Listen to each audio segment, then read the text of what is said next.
What's up, nerds and nerdettes and wee little nerdlings all?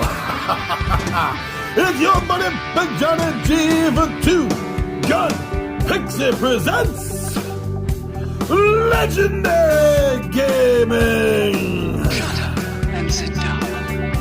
Hey, thanks for coming back. Get a little interest in Werewolf the Apocalypse, 2nd edition by White Wolf Publishing. So yeah, the last video, I think dropped last month if everything is going according to plan. In the last video I was talking about the actual stuff that you need. By that I mean the books, the RPG books, well really the book that you need and everything else that you can use. And now I want to talk about the appendix. There's a note in the appendix of the book talking about miniatures. This game is not really designed, as far as I can tell, the feeling of it, it wasn't designed to be a miniature game. It was designed completely to be this beautiful theater of the mind, action sequence, movie event, so to speak.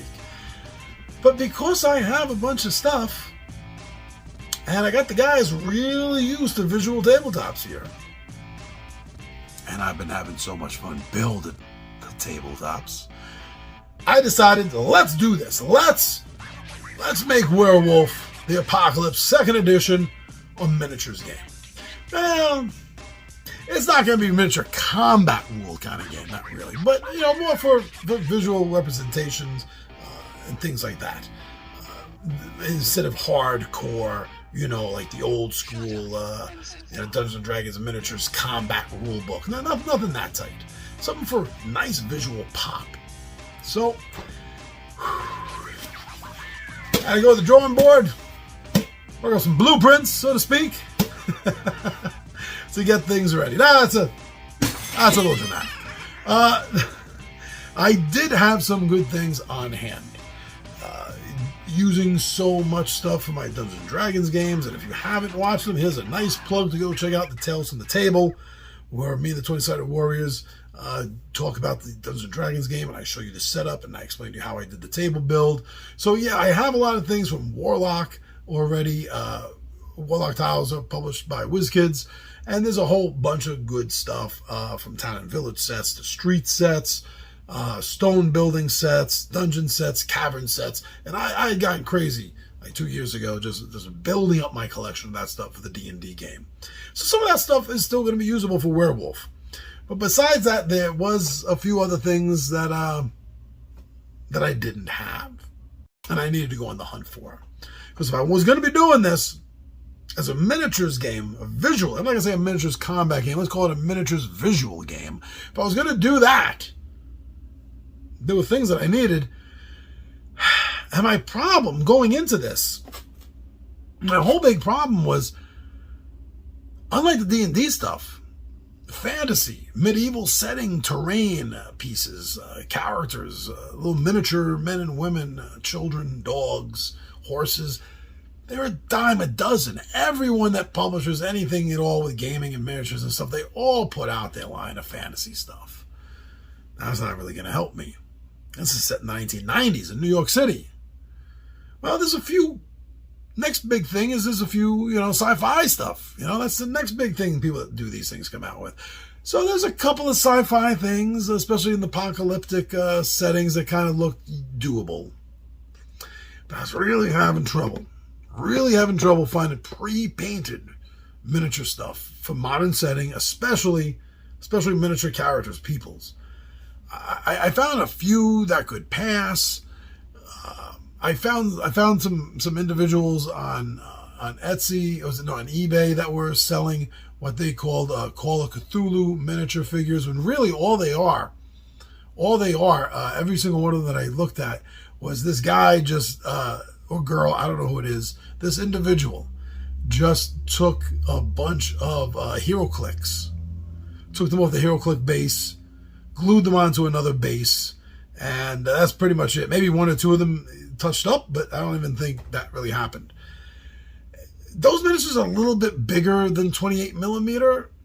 They're going to be a little towering, and I don't need a street thug taller than a werewolf form werewolf, hybrid form werewolf. Visually, I didn't want that. So I got stuck. So that was the first big hurdle I had to overlook. Because overcome. If I couldn't overcome finding pre-painted, modern day miniature men, women, police officers, street thugs, businessmen, then that was going to put a stop to everything. I can't do this if I don't have the basics, which is modern looking people. I finally did something I didn't think I was going to do because of this. It was the only solution I could find. So the last couple of years, I've been noticing that there's been a trend in flat, plastic, painted clear standees. Now, I generally like them. Fundamental Games has been using that technique for a while now, especially in their Die in the Dungeon game. I absolutely love the game, and the clear standee miniatures with the painted characters front and back. Really looks good. It kind of pops. But everything else I have, is like 3D miniatures, not flat. So I really didn't want to mix the two. But it turns out I didn't have a choice. So what I ended up getting is I found from Arc Knight civilians. They're like 64. Even though there's only 8 bases in it, which is how they get you to buy a whole bag of bases. But I needed it. And this has police officers in it. It has some street thugs, some just city people, city folk in it. I was like, yes! But the rite of passage adventure I'm dealing with, I'm running for the players, most of it doesn't even take place in New York City, actually. They get transported. Don't tell my players this. Actually, by the time this video drops, they've already been playing, so they know. I love being ahead of schedule for this one reason here with these videos. But yeah, so they're going to be dealing a lot with up in the wilds of Canada and dealing with a bunch of indigenous, Native American. And I couldn't find any pre-painted Native American or even just cowboyish looking miniatures. Again, Arc Knight. I did find this. Now, unlike the 64 civilians, this is only 32 minis. Again, it only has 8 stands. But, that's, like I said, how they get you to buy the extra base stands. But this, at least, has some characters that are Native American and dress in the style of cowboyish kind of style. So I'm hoping that this is going to help. Now, upon getting these, not that I mind, I'm just pointing this out, these are soft plastic. I guess I kind of like that. I know the ones that Fundamental Games uses are hard plastic. So that's kind of what I had in the back of my head. But yeah, we'll see. We'll see how this turns out. Now, it starts off in Central Park, and it ends off and everything in between, except for 1 or 2 scenes, I think, right? Are basically in the wild, whether it is the wild, so to speak, of the nature preserve that is Central Park, or the legit wilds of a wintry Canada. Oh yeah, this does take place during wintertime, and there is a blizzard. Blizzard, why did I say it like that? Blizzard. And there is a blizzard, there you go, that starts within a day or two in the adventure.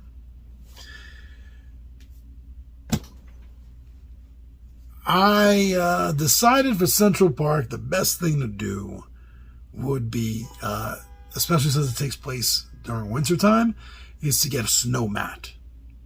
It's already down on the table. I can't lift it up and show it to you. I'll show you a picture of it. It might be up there right now, so I got it from Amazon. I'm sure I got both of them from Amazon because they're 3x3, and the table is 6 feet long. So it flaps over a little bit on the edges, but it runs length to length.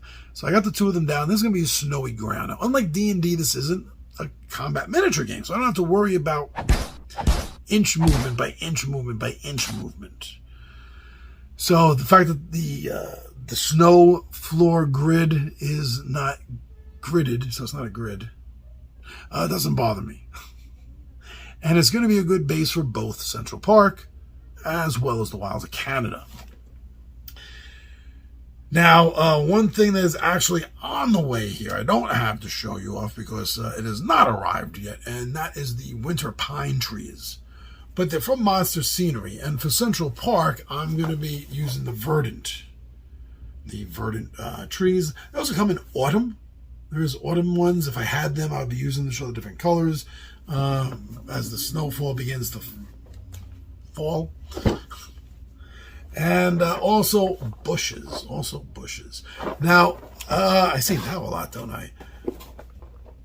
These trees are going to be great just like this for Central Park. And when they get up to Canada, I'll just take the leaves off them and have these trees right here. So along with the pine trees, I think that's going to make a nice visual mix for the players.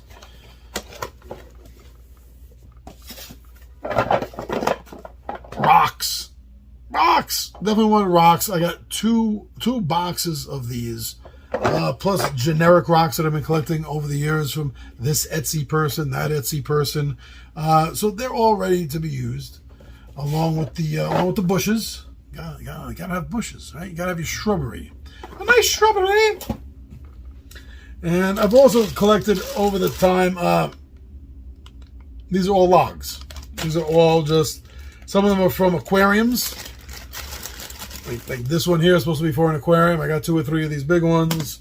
Then these smaller ones came with Dungeons and Dragons.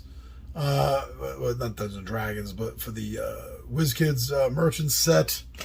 With a merchant gets attacked on the road, encounter in a box set. That's where those came from. So I had these too. Nice, you got fallen trees and logs to put out everywhere. Now, the scene in Central Park is going to end with one of the spirits. There's 2. Usually there's only one, but Central Park Cairn, Steps of the Green, has actually 2 guardian spirits. And the secondary one, the Great White Mouse. Whenever the Great White Mouse sees somebody in danger, it wants to help. So upon seeing the Garou, the pack of pups, being harrowed through Central Park on their rite of passage, the Great White Mouse opens up a moon bridge. Picture a portal. Picture an Einstein-Rosenberg portal is basically what you're thinking of. And it connects different cairns across the world. And it opens one up to the Canadian cairn that the party has to go to complete their rite of passage. So I found this. Ooh, battle systems. I love battle systems. Use so much of their stuff. And this is an ancient portal. And I'll have this set up. Oh yeah, you can even have it looks like Stargate, right? Looks like Stargate a little bit. So I'm gonna have this set up when that happens. Great visual for the gang, right? Now, a lot of the stuff, a lot of the adventure after they get to Canada is going to be out in the wild. So there's things that I need, like, the forest build, the rocks, the shrubbery, all that is going to be different layouts during different scenes, showing off different parts of the adventure in different parts of Canada where they're at. Now, one of the things is obviously there's going to be some worm infestation. There's always a problem, a worm-ridden problem for the Garou to deal with. And in this case, an ancient evil that had been trapped away by the native tribes, the indigenous tribes, has been found.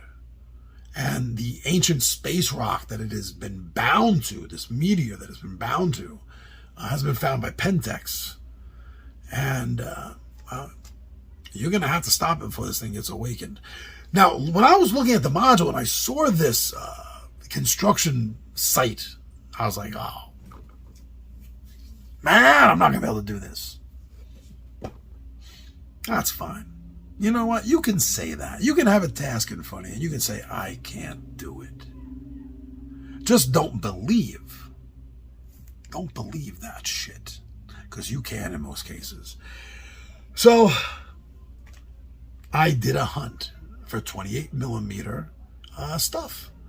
And so right here, from Bolt Action, pre-painted, designed for 28-30 millimeter scale, World War II Normandy, small sheds. Small sheds. Look at that. That's perfect for the construction site. A couple of small work sheds built up. That's going to be great. And then I misread the map. So what I thought was a crane, and this is by Black Site Studios. Black Site Studios, go to 28 millimeter to 32 millimeter scale. This is a loofing crane. So I got this. And you know what? I can still use it. I'm not saying that just to force the fact that I bought this wrongly and still going to do something with it. No, I definitely can. But yeah, that wasn't a crane. It was an elevator from the top of the dig site down to the bottom. Now I'm like, oh man, I got multiple levels now I'm dealing with. I can't do this. I can do this. So using the table risers, again, if you've watched any of the Tales from the Table episodes, then you know I like to use table risers. In this case, what I use is the computer risers. But I have enough of them set out in the whole table that the players have a space underneath where all the table action is. They can slide their characters in, or maybe their drink underneath that, and that'll leave the top of the table ready for table building. I could do this. I could do this. I already mapped it out in my head. I said, that's not a problem. The problem is I don't have a damn elevator. Well, www.scenics.com, 28 millimeter to 32 millimeter sized perfectly, is an industrial industrial elevator. So it's all come together. I have pretty much everything I need. With the Warlock stuff, I can build out some houses. I know I got to build out at least one kind of tavern area. There's a few other things I can build out with that. That's not a problem. I got all that. So the last thing was the actual damn miniatures. As I was saying before, I mean, I got these, exactly that, for the civilians. But I was thinking to myself, damn it, John, there's got to be at least a minimum enough to get some nice plastic 3D full-figured miniatures to represent the party. And that'd be good, because then, you know, all the unawakened people, the non-Garou and stuff, the NPCs are represented with flat. Okay, I kind of like that. So, if you're not fully familiar with Werewolf the Apocalypse, the characters, the Garou, the werewolves, they have 5 forms each. And cycling through them, as they have to do in most cases, unless they have the metamorph meritability, is the Homid, which is human, to your Glabro form, which is near human, which can pass in a dark alley if someone's not really looking too good, and you got a coat and a hat on, could pass for human. Large, muscular, Neanderthalic-looking human, but you could pass for human. Then there's the Krynos form, the huge, massive, muscle machine of death that is half man, half wolf, giant wolf head, and powerful human body with wolf claws. They cause people to go mad when they see them. And then there's the huge dire wolf form, and then the normal Timberwolf form. Well, it's normally a Timberwolf, not always. I have to represent all of these. Well, I did a pretty damn good job. The only thing I couldn't do was find anything well enough, good enough to represent the Glabro, the near man form, between man and wolf man. I couldn't. But I do have D&D condition rings. So I figure if any of the players are going to be switching to Glabro form, they could just put a condition ring around that character, and we'll know. But I'm going to take a moment, and I'm going to show you what I've done for the miniatures. Now, one of the characters, and I haven't shown I don't know how this is going to air, so it might seem a little out of order, but one of the characters, Tom Vulo's character, has a merit called huge size. So he's like double in every form. His human size is over 8 feet tall. His werewolf form is probably almost 20 feet tall. His wolf form is the size of a dire wolf. His dire wolf is the size of a horse. So I had a little fun. There's 2 that are missing because they're actually in the mail coming, and they are representations for the Hamid form for Kyle, who's playing our Silver Fang Philodox. And the other one is for Ron, who's playing our Glass Worker Oran. And that's their Hamid forms. But I have all the rest of the miniatures. Let's take a look at them.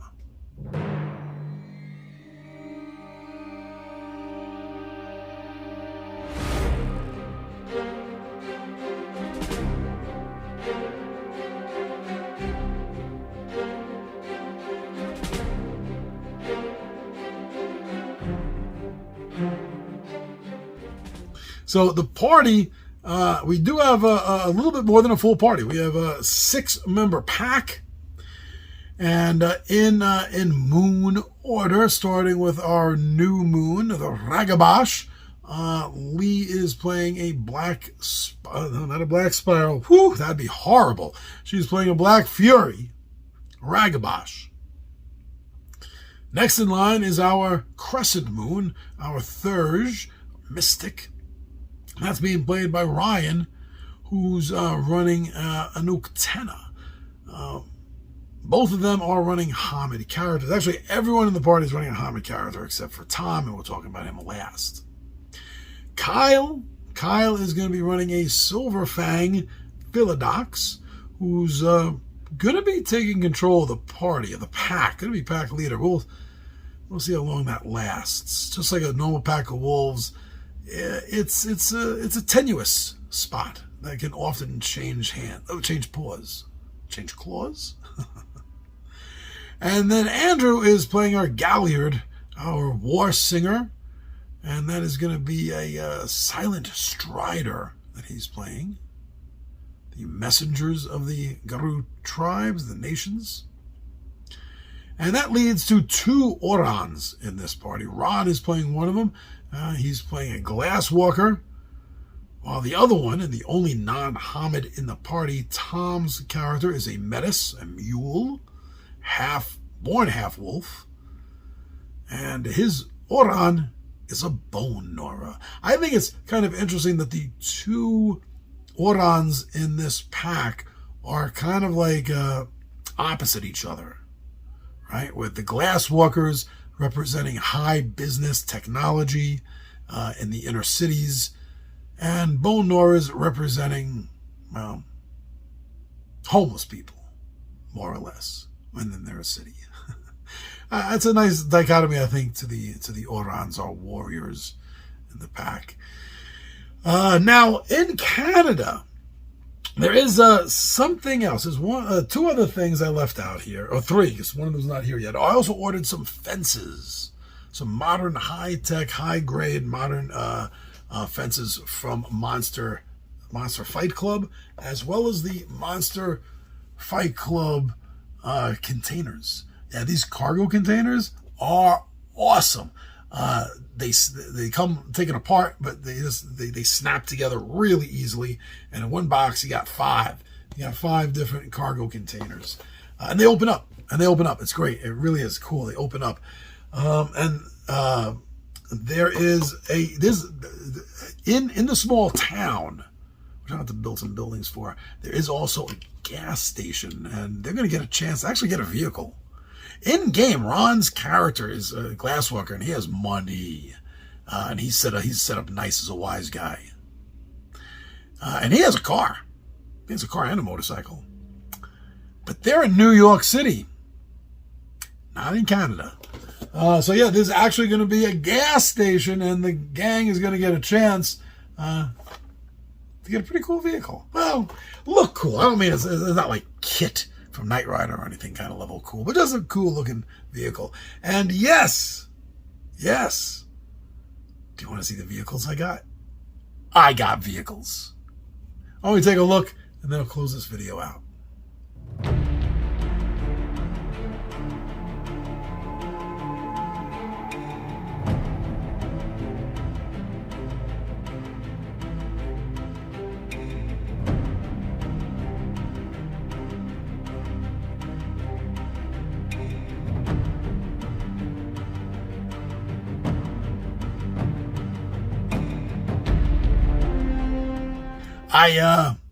I was surprised that I was able to find, vehicles the appropriate size. A little bit big. The truck, maybe not a little bit big. The sports car, maybe is that a little small? I don't know. It's a sports car. But, oh, man, they look cool. I just wanted to get so many, but I don't need so many just for this adventure. A nice little sports car for the CEO, kind of like a police car for the sheriff. I needed a truck. Not a lot. You saw what I got, and I don't think I need anything else right now.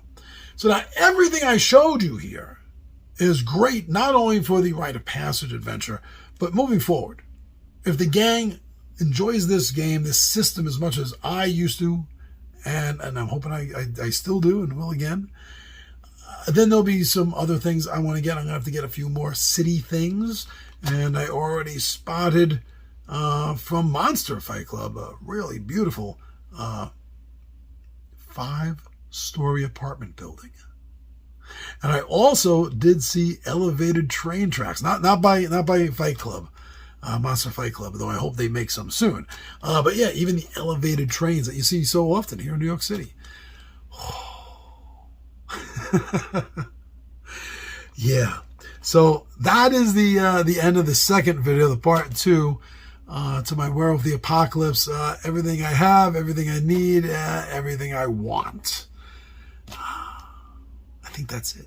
I think that's everything I need, everything I have, and everything I want. So this is going to be a beautiful setup. If you've been following our Tales from the Table, then starting in January, should be January if everything runs according to the schedule I have set up, then in January you're going to see the first episode of our Werewolf game, and I'll be doing the behind the scenes just like I do now. I'll be doing one episode on the third Thursday of every month on the behind the scenes, the table build, and what I'm doing with that, and then the fourth Thursday will be the gang talking about their characters, the adventures, what's been going on, keeping you updated. All right, so yeah, woohoo! This is so much fun. I am so excited. I really am super excited for the Werewolf game. And I know Ron is, and I know Kyle is too. The others, I'm not saying that they're not, but they just haven't been contacting me as much. But then again, they're not the biggest contactees. So that's okay. Anyway, thank you for watching this video with me. I'm your buddy Big John G for Two Gun Picture Presents Legendary Gaming, and I